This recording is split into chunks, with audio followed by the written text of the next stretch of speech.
I'm Emily. And I'm Tanner. And you're listening to the Sencilla podcast, a conversation about simplicity. What's up, everybody? I'm Emily. I'm here with Tanner today. He is in Florida. I'm still in Colorado.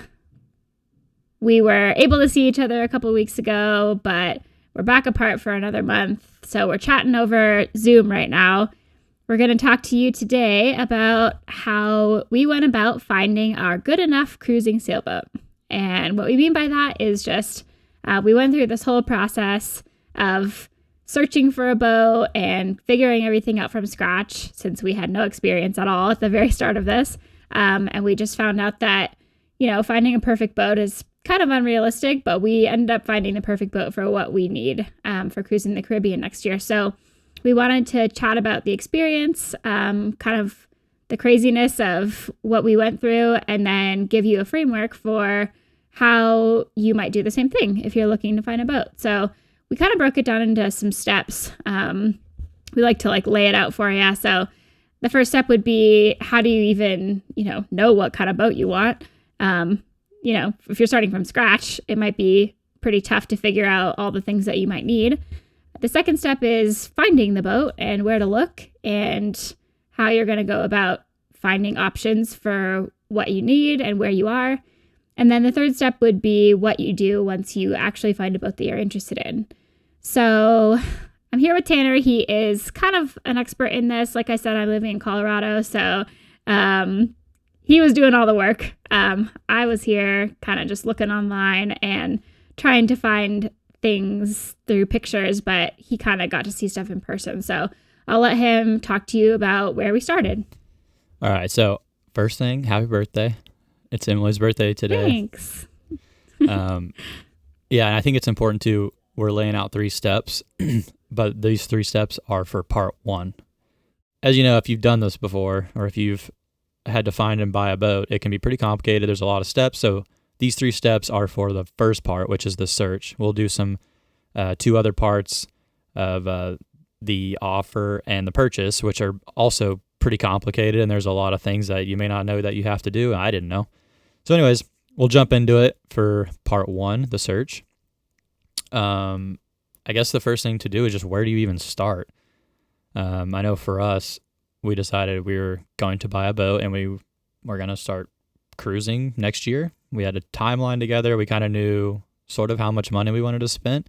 And we'd watched a lot of sailing channels on YouTube, and that kind of gave me at least an idea of, what we would need just from watching others, because we have no experience. So watching other channels really gives you kind of an idea of how their boats are set up, what kind of boats they have, how big they are, where the places that they're taking these boats, because most of them are like couples, so you can kind of get an idea of what you need from what they're doing. And then we just kind of made a list of all the things that we thought our boat was going to need. So I know for me, some of the priorities I had were a refrigerator, windlass, solar setup, self-tailing winches. And we were very concerned about the layout of the boat. Having a center cockpit was something we wanted at first because of the giant aft cabin.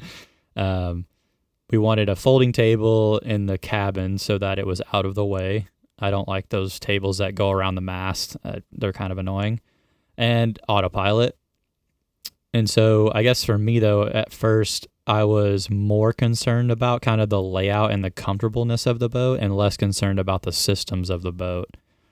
So what do you think your most important things when we were looking at boats? What were your priorities at the beginning? Yeah, we both have lived on our own in houses. We've been out of college for, 8 years now, living in a house. And so I was thinking of, making this boat into my next home. I've moved a bunch of times and I was kind of considering it as, what would I look for in my next house? So I was looking at the layout. I was looking at, what's the kitchen look like? How am I going to cook in it? How am I going to, what's the bedroom like? Things that are required for day-to-day living on the boat. But what I didn't think about was this is a machine kind of as well. It's like, it's something that you have to, I've never owned a home, so I've never had to like do all of the maintenance and stuff on it. And so I wasn't thinking about all of the structures and what actually makes a boat a boat.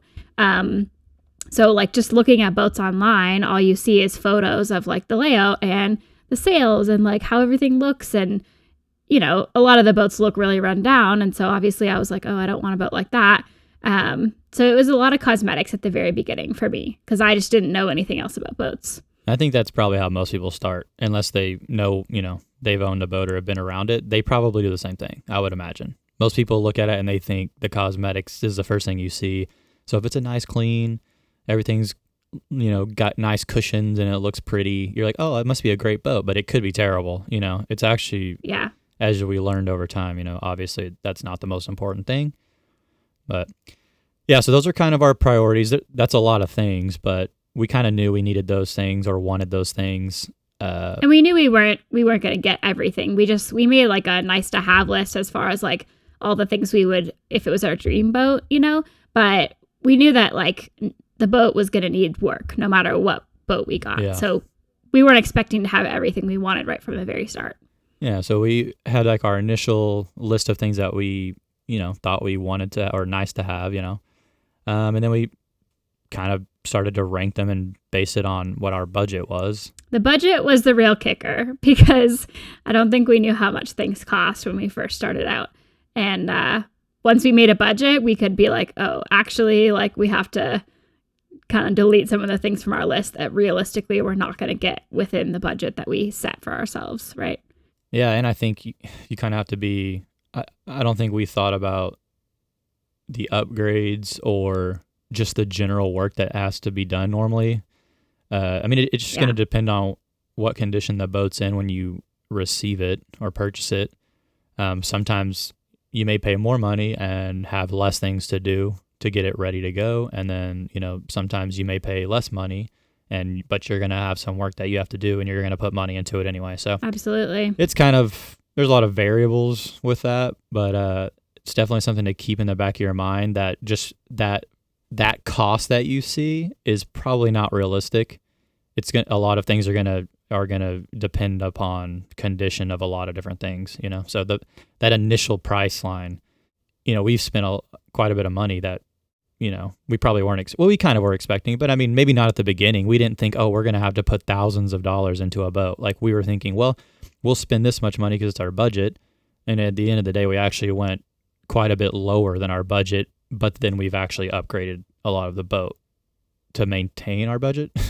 And I think we're like willing to be open books about this. We'll probably talk about the budget later, but just to give you guys some perspective, like we initially said 50 grand was our top, like after everything's over, when we're ready to cruise, we want to have spent 50 grand or lower than 50 grand on the boat. Cause that's just like where we were at in our lives.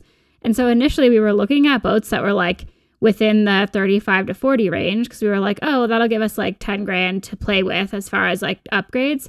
You need more than that. So we ended up buying a boat for $28,000. And honestly, by the end of it, we may end up spending actually closer to 50 grand just on all the things that you need. And we'll try to lay that out for you. We've been keeping kind of a tally on everything we've spent. So we will put that out eventually, but just know that it does cost a lot to upgrade the boat to be a cruising boat for a liveaboard that wasn't before. Yeah, and I think it's hard to find one that's already ready to go. I mean, we've looked at so many boats, and I don't know, didn't seem to me like there was a whole lot out there that was like, ready to go. It may kind of seem like it, but not really. Most people were not living on their boats full time, so that was a kind of a reality check for us. Is like, if we're gonna live on this thing, we got a lot to do. Okay, so let's see, back to the budget. So we kind of talked about what our budget was and kind of our expectations at the beginning, but for someone else who is planning on doing something like this, I think it's important is to really, when you start looking at your budget, but you really want to look at like, how long do you plan to cruise? Are you going to work from your boat like remotely? Are you going to have to go to work every day physically? And when you start looking at a boat, think about thousands of dollars in upgrades like we just said, and it's going to be based on the requirements and how you plan to use it, So Are you going to put it out in the bay and live on anchor and dinghy into work every day and just try to cut costs by living on anchor? Are you going to travel the Caribbean? Are you going to live in a marina all the time and have your boat just docked? Are you going to want to cross oceans and circumnavigate the world? I mean, those things obviously drastically change what your boat's going to need. And everyone will be different. And that'll be something that you'll have to decide on your own. But for us, we wanted to travel this next year. So our boat needed to be able to travel the Caribbean and be able to be lived on comfortably, I guess, for over a year. So that brings its own challenges and its own requirements, obviously. So, and then you got to think about the upgrades that you're going to need based on what you plan to do with it and add that into your budget, right? So we talked about, like, we have our first bottom line number. So, you may look at a boat and it may have half of the things that you need. And so you can kind of think, okay, well, it's going to need it's going to need the solar beefed up. It's going to need, we're going to have to buy new sails. Like, we're going to need another dinghy and an outboard. Like, that's going to cost us like 15 grand right off the top. So you can just add that to it, or you may find a boat that has, a windlass and a great solar setup, and it has, a dinghy and an outboard come with the boat and they're in decent condition. Like, you may pay more for your boat, but then you're going to have to add, you have to pay less in upgrades. So like I said, tons of variables. That's something that you're going to have to do a lot of time and research on. And I know we did. I mean, we kind of just had a rolling budget sort of where we would be like, okay, this is how much money we want to spend. This is how much this particular boat costs. These are all the things it doesn't have that we're going to have to buy for it. And this is what the real budget or the real price of this boat is going to be, at least a ballpark estimate, right? Yeah, and a lot of them ended up being a lot more expensive than we expected. So we ended up starting to look at lower cost boats from the start, and turned out to be better. Yeah, and to be honest with you, seemed to me that, like, I would look at boats that were 45,000, and then I would look at a boat that was like 30, and maybe it was based on size and the model or whatever, the brand, but it just varied drastically across all of them. Like, like our boat right now, we paid 28,000 for it. We looked at a boat and nearly bought a boat that was 3 feet longer, and was supposed to have all of the things needed for cruising, and it turned out that there were a lot of things that weren't working on it. And our boat has basically the same things that boat had, except most of our things worked, right? So it's just weird. It's like, I don't know. You would think, oh, if I'm going to pay $18,000 more for this boat, it's almost the same size. It must be amazing condition. Everything must be great. You know what I mean? But it's really not the case. We found a lot of things that weren't working, and surprising. Well, and granted, the owner didn't know that those things weren't working, and I think the price went down later on. But that we'll talk about that in the next one. Yeah.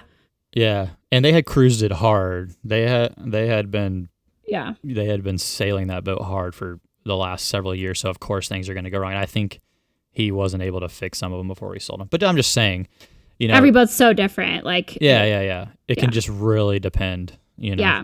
So speaking of that, once you have your budget, and like how much you want to spend on your boat, what is the next step? I think the next step for us, we started looking for the right model, right? Yeah, so, I just went into a lot of stuff. Sorry about ranting about that. But yeah, so you kind of need to figure out, basically, cool. You need to figure out what do you want to do with your boat, right? And then you can, like you said, start looking at the model. So you have your budget, what you want to do with a boat, and now you need to start finding out, well, what kind of boat or boats should I start looking for, like as far as how big it is? Is it a sailboat? Is it a motorboat? For us, sailboat, obviously. And start looking at what's available for sale, and do some research on, checking out like Facebook groups for owners of that type of boat. And then you can get on there, like for instance, like we have an Endeavor, I'm in the Endeavor boat owners group, and you can get on there and ask questions about, typical problems that boat has, or if people have historically used that boat model for what you want to use it for and how it worked out for them. A lot of times those people in those forums have had, the same boat you have or that you're potentially going to buy, and they've had it for years, and they can tell you problems that typically happen with those boats. Maybe performance, an anecdote of performance as far as their point of view. And it can be a good resource to hear from someone who owns one and isn't trying to sell you one. And to find, like, we didn't know what model of boat we wanted from the very, very beginning. We started doing research on, like, what are the best cruising boats? What are the best liveaboard boats? Yeah. And it would tell you, just do a Google search. If you want a blue water sailboat, if you want to cross oceans, there's plenty of articles out there that'll tell you, what the best models are. And we just looked at those. That was our starting point, at least. And then we would kind of look for those particular models that we thought we liked as far as, like, the layout and the cockpit and all of those types of things. And then eventually that led us to finding what the good models were and what the good like sailboat brands were for our specific needs. So it took a while to kind of narrow it down, and we did end up with an Endeavor, but we looked at quite a few, like 10 or more different kinds of models. Yeah, we actually had like a list we made after looking at tons of models and doing research. We were like, okay, we like the layouts of like these 10 different boats.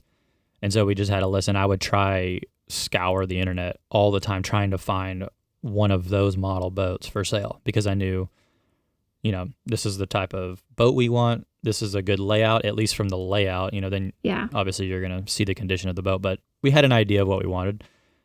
We ended up not getting a boat on that list, but the boat we did get was made by the same yacht designer as one of the boats that we wanted. We wanted Irwin 38 was on our list of something we were very interested in, and Endeavor, the boat we have, he designed our boat. So I love the layouts of those boats, and I love the layout of our boat. So it turned out pretty good, I guess. For sure. So like I said, we started cosmetically sort of looking at stuff, and then we actually, like Tanner was saying, he joined a Facebook group to ask people questions, and just talking to people, we kind of figured out like what were the more well-made boats. My grandfather actually he's a lifetime sailor, and he was a really good resource for us. We talked to him over FaceTime, and he kind of gave us like a list of things to look for and really important things. And he talked a lot about things we didn't even know. Like at that point, we weren't really considering like how important the engine was and what like the brand was and the hours and the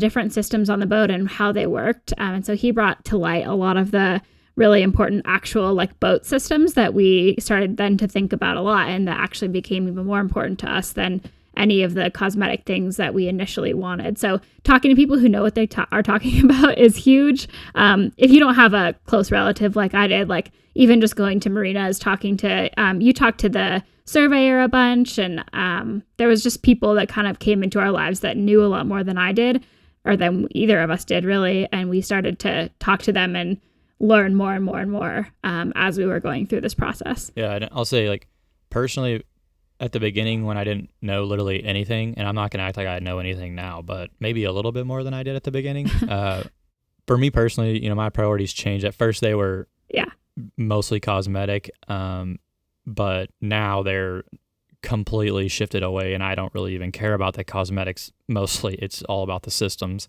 especially after once we bought our boat, bringing it around Florida. I went, from Melbourne, Florida, down south past the Keys and back up to Sarasota.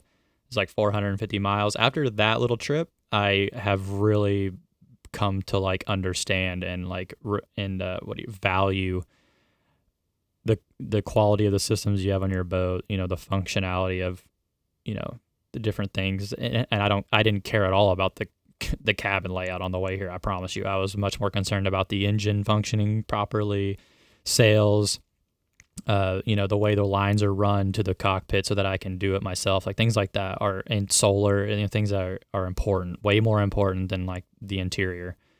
But yeah, it's interesting. I mean, I think over time, after looking at a bunch of boats, I started to understand that about the systems and whatnot, but I don't know. I definitely like grew over time to understand that I was looking at the wrong things at the beginning. So for anyone going out and looking at buying a boat, keep that in the back of your mind, that everything, and you'll probably read this in articles, of course, is, everyone who's buying their first boat, all they're looking at is like trying to find a little floating condo, but in reality, like she said, that's a machine. It's a vehicle that's going to move you around, and you want it to be safe, and you want the things to be easy to use and be functional and be in good condition so you can get from point A to point B safely. So then eventually we came to terms with things that we actually needed on our boat.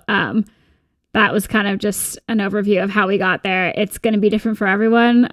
It's all about priorities and, like Tanner said, what you're going to use your boat for. But then what did we do after that? Like, how do we actually start looking for boats and finding boats to go look at? Because this was all like the theoretical portion of the journey. Yeah. So the step number 2 would be, how do you actually find a boat? I mean, I don't know. Where do I look for a boat? How do I find one? Like, do I like go down to the marina? And it's not like a car dealership. You don't just walk down to the car dealership and go buy a new boat. Like, that's not how it works necessarily. So after you decide on your budget and the major things that you want on your boat, it's, time to start probably scouring the internet for most people. That's probably how you're going to find it. In the old days, people were looking in the papers and talking to others about boats for sale if they knew somebody. But nowadays, you have the internet at your disposal, obviously. So some of the key websites I used was yachtworld.com, boattrader.com, Facebook Marketplace. A lot of people will post boats on there. And I actually found our boat on sailboatlistings.com. I would use those sites to get an idea, like we were saying before, of what's actually out there on the market and what's in your price range, like what type of boats are going to be in your range. So you can filter that and filter it by area, filter it by price. And that's a good place to start. I spent a lot of time looking at probably thousands of boats, trying to find one that we were interested in. And I think at the end of the day, we probably looked at 1,000 boats online, and I think I actually set foot on maybe 4 of them before we found the one that we wanted. So it took me, maybe like 3 months, 2 or 3 months, and I lived in Florida at the time I was doing this. So I was able to actually, if I saw a boat, I could actually go set foot on it the next day if I wanted to, which a lot of people who are planning on maybe moving to Florida or moving to the coast to start a journey like this, you may live in Nebraska and it's like, okay, well, I found this boat online that I like. I'm going to have to pay money to fly there and look at it. And then you might have to make a decision after that, which is unfortunate because, man, it can be hard to find a good boat. And that would be tough to keep paying money to fly out to see boats that weren't what they maybe looked like online. So it was interesting. You got to definitely be patient. Another thing I did too was, if you do live by the coast, you can just go check out boat yards. I mean, people store their boats on the hard for months or even years at a time, and they're everywhere, probably anywhere. If you live by the coast, there's boat yards everywhere, boats on stilts. You can just go in there and walk through there. There's usually, a handful, if not more, boats for sale, and you can at least just, get an idea of how big they look. I mean, you can call the brokers on there and find out how much they cost. It's just, I don't know, it's interesting. It's fun to go walk around and look at, and you never know. You may find a boat 2 blocks away from your house that's sitting right there waiting. I mean, we were very interested in a Beneteau that was on the hard, and it was like 5 minutes from where I was staying, which is I ended up selling before I got to look at it, but it was kind of interesting. I was like, oh, that boat's literally 5 minutes from where I am right now. So it can't hurt to go look. You never know what you're going to find. But yeah, like I said, I looked at a ton of boats. I think I only contacted an owner and actually went and looked at maybe 4 or 5 boats out of all the ones we looked at. Yeah, and that's a whole process in itself. But yeah, that's step 2 is have some patience, get online, use those websites, and just look and look and look and look and look. And keep all of those requirements you have in the back of your mind. Have like a little checklist of, is this boat meeting your requirements as you're, going through the listing, and move on if it's not. I had like a bookmark thing on my laptop that I would just have like every boat that I saw that, fit the bill a little, or at least I thought it did, I would, save them in there. And I would have a list of like 40 boats. And then me and Emily would just go through and I would show her like the boats I found, and she would send them to me as well. We were both doing the same thing because we were separate at the time.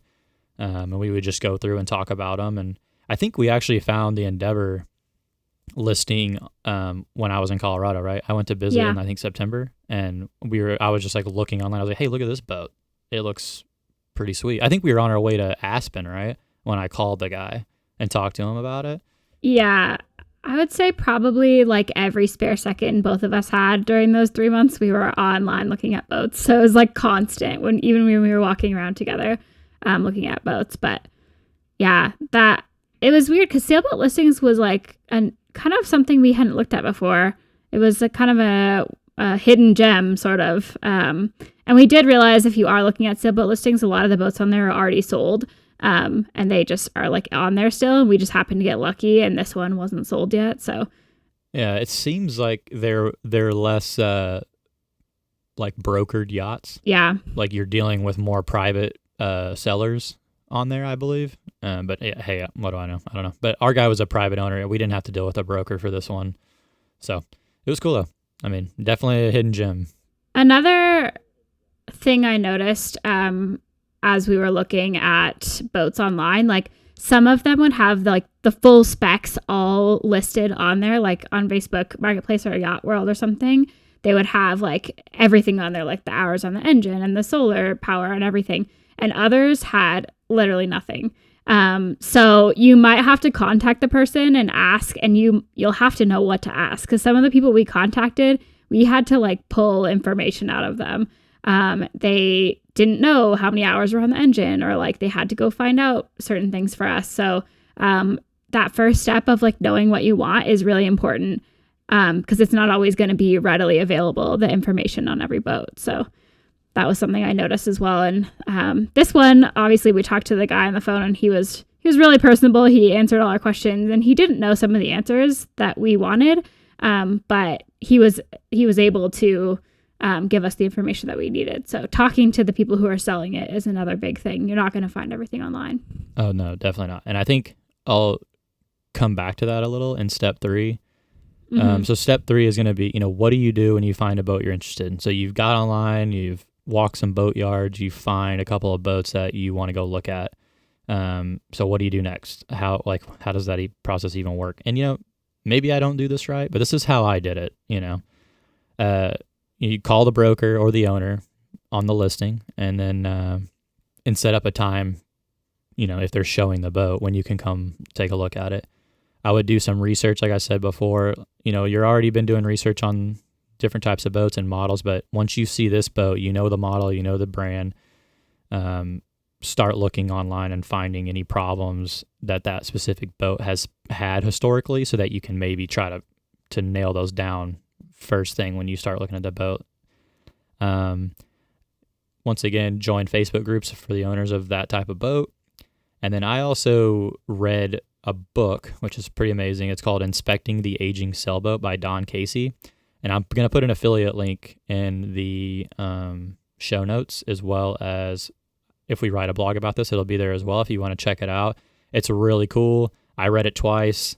Basically, this guy teaches you how to do your own inspection and to recognize problems. It was huge for me because I had literally no idea what to look for. At first, all I was looking for is, what is the condition cosmetically? Are things clean? Just, kind of common sense stuff. But he goes through, the real things to look for. And actually at the end, he gives you a list, like a inspection list that can be done in 30 minutes or less, which is amazing for your first look at the boat. If they're a busy person and they can only show you the boat for an hour or 30 minutes, you don't want to be digging around the boat for 4 hours. You would want to do a quick inspection the first time you look, and then, depending on what you find, if you're still interested, you could then ask for, say, hey, I'm very interested. I didn't find anything. I'd like to do a more thorough inspection though. Can we set up like a second appointment? I would definitely recommend you read that book, unless you have a lot of boat experience, owned your own boat, or you have someone to come with you to help you do that first little survey. I would definitely read that book 100%. Another thing is to, like I was saying, if you know someone, talk to people who know about boats. Emily's grandfather has been a sailor all his life, and he had a lot of knowledge to share about boat systems and what we needed to look for when we went and looked at the boat. And then show up to the boat showing and get to work, have a plan, like use that inspection checklist or whatever, and cover every inch of the boat that you can, find everything. I think at first I was a little nervous because, I mean, I'm not part of the boat community. I don't know what was like acceptable or normal. I didn't know. So was it rude to like dig in and find every little thing? I didn't really know at first. But I'll say this. I mean, you're about to buy this thing from somebody and you're going to inherit every problem that comes from that boat. So it's in your best interest to literally dig into everything, find everything that works and doesn't work. And then another big tip I would say is make sure you turn everything on and the owner shows you that everything is functional. And I literally mean everything, because on a boat, things are always, needing repair or maintenance and not working as they should be. And a lot of times you may just figure something would be functional. Like, well, why would that, like for instance, the CS is one of the boats we looked at. The microwave in the boat was on at the time I inspected it. And when I did the survey, the guy like literally went and typed the number in to like start the microwave and press start, and the microwave didn't work. It's like just the clock was working. So it looked like it was on. And I was like, well, I'm sure it works. Like, why would I need to go start it like I'm cooking something? But that's literally the kind of detail I'm talking about here. Like literally use everything. It's very important. Yeah. Because I mean, there's always going to be some things you're going to have to fix on every boat. And there's things on our boat that I figured would work and they don't. And now I get to fix them. So just be very thorough. That's my point. And then if you're still interested in the boat after this quick inspection, like I said, ask for more time so you can really dig into the weeds. So those are the 3 steps for searching for your perfect boat, right? Or your not so perfect boat. Yeah, it's honestly probably not going to be so perfect. I mean, people literally spend $700,000 on a boat and it comes out of the factory and stuff breaks the first day they move it. It's just boats. That was the biggest thing that I learned through this whole process was like, you have to be realistic. The boat is going to have issues, especially like if your price range is anywhere near where ours was, you're not going to get a boat that is perfect and ready to go for what you need. Nope. It's every boat is individual, and it doesn't, like the people that were using our boat before, they weren't doing what we're going to do. So the boat was good enough at the time that we bought it, and we are making it perfect for what we need. So that's kind of like the takeaway that I had through this whole process was like, you're going to want to make the boat what you want to make the boat, no matter what. So buy the boat that makes the most sense for you and make it into what you want. Yeah. So looking for a boat's time consuming. It's a little stressful, but honestly, it's a really amazing experience and something that I'm never going to forget. And I think it was just, like I've said a bunch of times, like this whole first 6 months or whatever of doing this is just, it's like learning. It's like drinking from a fire hose. It's unbelievable how much you learn and experience, and I'll never forget it. I mean, if we continue to live on boats and cruise and sail or whatever, the next time I go look for another boat, if we ever upgrade, it's going to be a very different experience because of just the things that I learned the first time. So it's a pretty cool experience. It's crazy. So, but also it's a lot of fun. We kind of went through all of this sort of on our own. We didn't know anyone who was doing this, and we were just kind of learning as we went. But if you guys have questions, if you want to know anything, if you have any sort of like idea or questions on like what we did or how you might want to do something, just ask. We're more than happy to help people out and try to eliminate some of the learning curve that we had to experience. So yeah, comments if you want, and reach out to us. Join our community. Yeah, we're not experts, but we can definitely share our experience, and hopefully maybe you can not make some of the mistakes that we made. For sure. But so yeah, the key takeaways. Step 1, do some research. Make sure you know what type of boat you want and how you plan to use it. And find a boat that fits those needs, and that's going to be within your budget, right? Number 2, get on all the boat listing websites. Spend a lot of time looking at boats, comparing prices, models. Be patient and find what you actually want. Boats come on and off the market constantly. I would look at a boat and 3 days later it's gone. I'd look at a boat and a week later it's gone. It's just, and the new boats are out there. So don't, be patient, and you'll be able to find what you want. Just be patient. Number 3, prepare yourself to step foot on the boat. Prepare yourself before you step foot on the boat. It could be yours, and anything that you miss, you're going to inherit it. So be very thorough and don't feel bad about asking them to show you things are operational, and don't be afraid to dig into everything. And that's it. Good luck, everyone. Tune in for our next podcast where we talk about the survey and the offer that we put on our boat. Hey, thanks everybody for tuning in to another episode of the Sencilla podcast. Please like, rate, comment, or share if you enjoyed the episode. If you'd like to support us, you can by subscribing to our YouTube channel or Patreon, where you can get some additional content and some cool swag. Check out our website at sailingsencilla.com, where you can learn more about us and our mission, and links to all the content we produce each week. Thanks again for tuning in, and we'll catch you next time.